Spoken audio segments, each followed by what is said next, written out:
Hello, this is John Harity for CMSA Chicago. Welcome to another episode of CMSA Chicago Member Spotlight, our informational video series by members, about members, discussing the various specialties in case management. Today's video puts the spotlight on our own Susan Scatchell. She is a certified dementia practitioner and has her master's in health services administration. She is the business development director with Gentle Home Services. Susan has been in the role of director of business development for Gentle Home Services since 2017. She actually started her professional career as the director of medical records, quality assurance, and utilization review way back before the electronic medical record. She managed the medical record department, now favorably referred to as the Health Information Management, for 4 inner-city hospitals in Chicago. Then she transitioned to a health information management staffing consulting company that flew coders and cancer registrars all over the country to help with backlogs. Fast forward to 2000. Susan decided to scale back and give up the Chicago commute and joined a small boutique caregiving agency in her hometown and worked for them for almost 10 years. It was then time for new growth and learning, so she changed hats to embark on a new adventure with a prominent law firm in Chicago. Susan commented that working for that prominent law firm was probably the most mentally challenging role she ever had, but she also learned so much about legal issues and elder law. Just prior to joining Gentle Home Services, she experienced a short tenure in patient advocacy and again learned about a whole new profession and soon to be a booming industry. Last year, she was elected to CMSA Chicago Chapter Board of Directors. In her fun time, she enjoys volunteering for the Alzheimer's Association as a community educator and is frequently invited to speak at libraries, senior centers, and regional meetings on various Alzheimer's-related topics. She has served on the board for the Home Care Association of America, Illinois chapter, and works behind the scenes helping with the modernization of home care services through legislative work and advocacy. Welcome, Susan, and thank you for joining us. Thank you, John. Thank you for that nice introduction. You bet. Can you tell me a bit about yourself, your career path, and what led you to your role today? Well, I think I've made some good choices along my career and have learned a lot about a lot in the different industries in health information, legal, nurse advocacy, and case management. Here I am. Who knew? Do you remember those paper medical records? Yes, I do. Hanging files and all that. Oh, What does a workday look like for you? a typical workday or an atypical? Now everything is so, has changed. Spending a lot of time online, reconnecting with a lot of contacts on LinkedIn, people that you cross paths with for, many years and you might not see them, you're connected, and just staying balanced. I think, creating events, creating activities, just finding new programs to develop, writing content for presentations, I think I'm finding myself doing more referrals in the community, reaching out with the presentations that I'm doing, reaching people in a different way that we might not have been able to reach before. So it sounds like during very challenging times, you have really grown a lot as well. Mm-hmm. Well, people wanted to stay home and people weren't moving into assisted living or memory. So home was where the action was happening. And, we had to try to figure out how to make that happen with a shrinking workforce across the country, trying to find that balance for and the right fit for caregivers in the home environment for an individual family. It's been a challenge for all of us. Great points. And I know there's the term medical home, and it really is. It's like a lot more is happening in the home, and you're kind of at the epicenter of healthcare.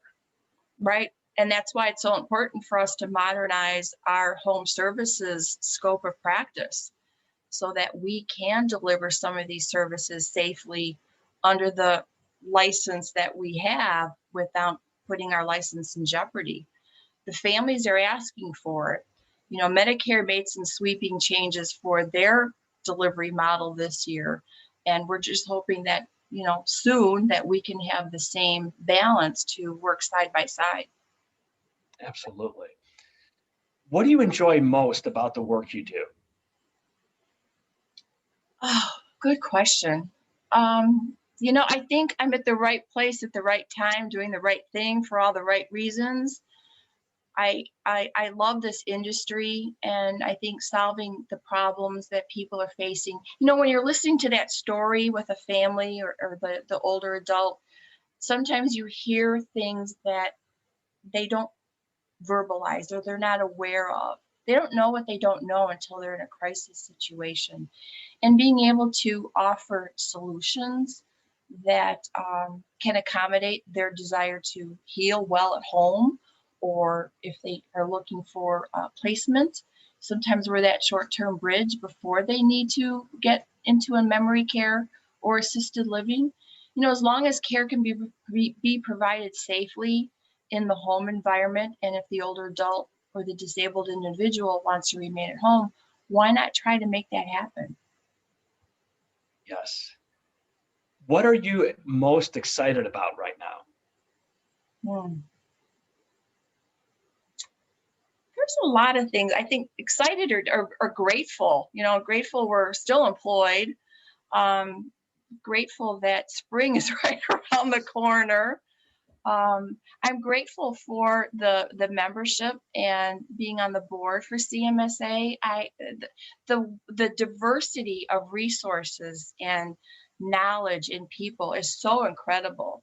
It's an amazing organization to be a member of. I can't say enough wonderful things, and I hope we can really boost our membership up again this year. Yes, for sure. What about the biggest rewards that you feel in your job?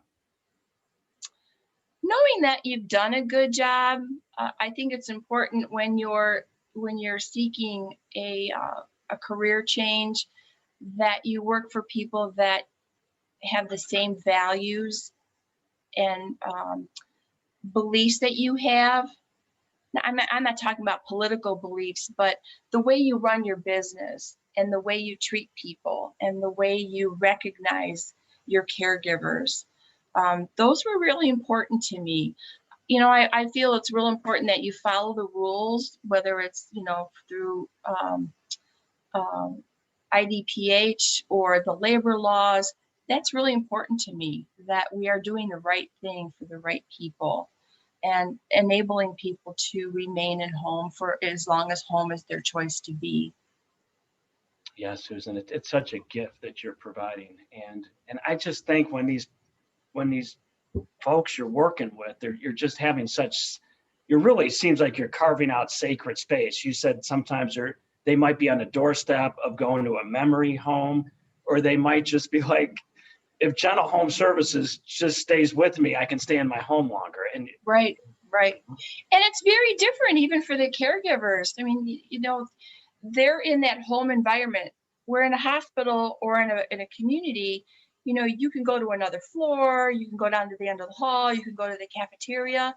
When you're in that home, you are in that home and you're managing all of their personal care, the family dynamics, the domestic responsibilities. You're cooking a meal, cleaning up after the meal, cleaning the kitchen, doing the laundry, taking care of this one's personal care, doing a shower. Oh, I got to do another load of laundry. It's a very skillful person that can manage all that stuff. And they need to have a lot more credit for what they do. Yeah. And I've seen that as a social worker, without the infrastructure and the support and the coaching and the counseling of caregivers, supportive counseling, they don't have a lifeline for themselves. I know. Many times. I know.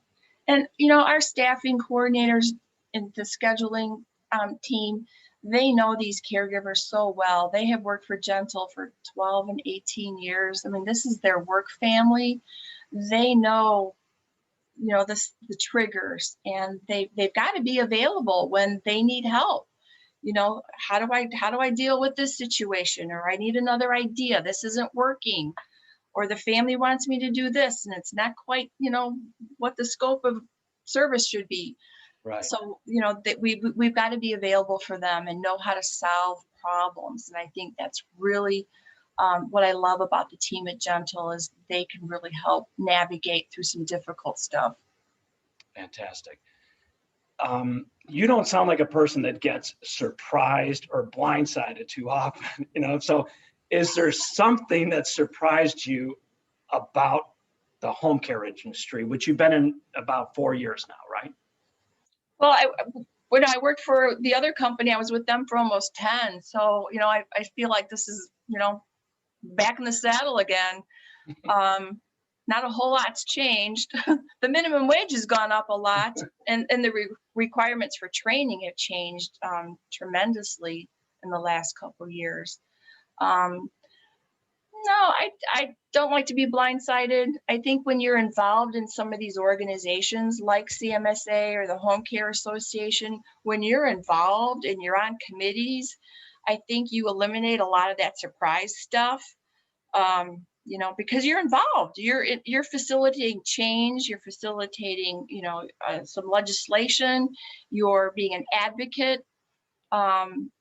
I think the surprise comes is when it doesn't happen sooner and faster, and you don't get what you want. You're kind of disappointed. Right. But you pick up your bootstraps and you try again next year. Yeah, Susan. And when I hear you talk too, I think micro and macro, and it seems like you get the micro and you get the macro with the policy. So that's excellent. What are some of the biggest challenges you're facing day to day? I'm kind of that half full cup kind of girl. I think I need a bigger cup. I'm pretty self-motivated anyway. And I think recognizing for myself during this difficult year, recognizing my own little triggers when I need a lifeline myself, and knowing that I've got a couple really, really close people that I can call on. She's just like, hey, I'm feeling kind of crappy today, or, this is upsetting. I just need you to listen. I don't need advice. Just validate. I'm having a bad day. Right. And then, recognizing that. And then if you need a boost, knowing that you've got people out there that you can contact, and they need the same thing. So it's like, you've helped me. What can I do to help you? That's what is so refreshing when someone says that back to you. Yeah. It's great. And staying healthy, budgeting time for your breaks and your lunches, because you could go all day long and be on Zoom all day, and then it's like 4:00 and you realize, oh, I haven't had lunch yet. So recognizing that you've got to still carve out that time for your breaks and your self-care. And I think that helps us, keep going. Absolutely. Keeps us going for the long haul. Yeah. Ready for tomorrow. Here we are, 7:00 at night, and we're not done yet. That's so true. I know. And we're not in the same house, in case people are wondering. Exactly, right. We do have the same interior decorating. Yeah. What skills do you think are most important for someone interested in a job like yours? I think you have to just figure out how to keep reinventing yourself and being open to new ideas, be creative. You have to have a lot of resilience because you get a lot of closed doors. Um, listening, listening skills. I think as women, we're so quick to offer advice and solutions that sometimes you just have to, you know, zip it up and just sit back and listen. Because again, that story starts to unfold and you start to ask questions. Well, have you thought about this? Or have you considered that? And like, no, I haven't. I didn't know about that. Tell me more. So by asking questions, sometimes you're giving advice without really giving advice. And that's Right. something that I've learned over time.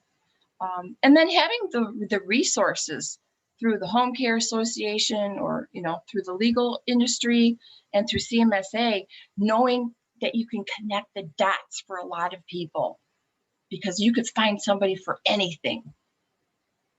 Yes, Susan, and I'm sure that these family members, the patients, the clients, the family members so appreciate because I've seen enough where you got sibling tension, you've got all different sorts of family dynamics, and maybe they feel like they're being jumped on and overridden. And just for someone like you to give them the space and the validation is just so incredibly important, I would imagine.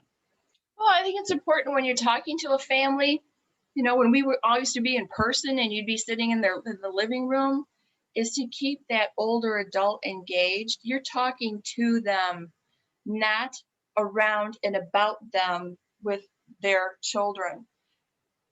They're the ones that this life is being affected. And how are we all going to honor their wishes Right. in a safe environment within reason? What's reasonable? What can we do? Exactly. Yeah. Great, great teaching there. What are some big projects you're working on now or that maybe you finished up in the last few months? I want to create some master classes in home care, master conversations, um, some different topics that families can tap into, little segments, fall prevention, how to do that difficult shower, transfers, what home care really is and what it isn't, agency versus non agency. But I think there's so much need for information that these families need. And so that's one thing I'm working on this year is creating some little master class, master talks. Wow, that And with sounds you great. being a social worker, John, I'm going to interview you because I'm sure you can contribute a lot too. Thanks, Susan. It'd be my honor. Last question. You are very seasoned, very experienced. You've been around. You a lot of different boards, Home Care Association, and all the legal experience that connections that you've had in the Alzheimer's Association. What has it been like to be on the board of directors for CMSA Chicago? Well, I'm still a newbie. I feel like I'm still learning. There's so many different committees. Um, um, Getting everybody integrated and talking and sharing. You've got a committee for the conference, which is huge. Then there's the marketing and the social media and pulling a lot of those pieces together. I think it's a great organization. Everybody's learning so much, and I think everybody's learning off of each other because with the new board members, everybody brings new talent, um, new ideas, new energy, and everybody's starting to feed on that energy. It's exciting. When we have our meetings, once a month, I look forward to them. That agenda is packed, but I know our fearless leader is keeping us on task and we just will right through it. And people have responsibilities and assignments, and it's incredible what we're accomplishing. I And the recognition that we're getting from the other states. Oh my gosh, I never knew that. So that was that's a surprise for me. So true. And do you see any carryover in your career, any of the learnings or experiences with CMSA Chicago that may spill over to your career? Oh, absolutely. Absolutely. Um, I think a lot of the people in CMSA, you've got there's a strong clinical component. Um, and it's finding that balance between all the clinical and the non-clinical and bridging everybody together and learning what their experience in life, daily life is like.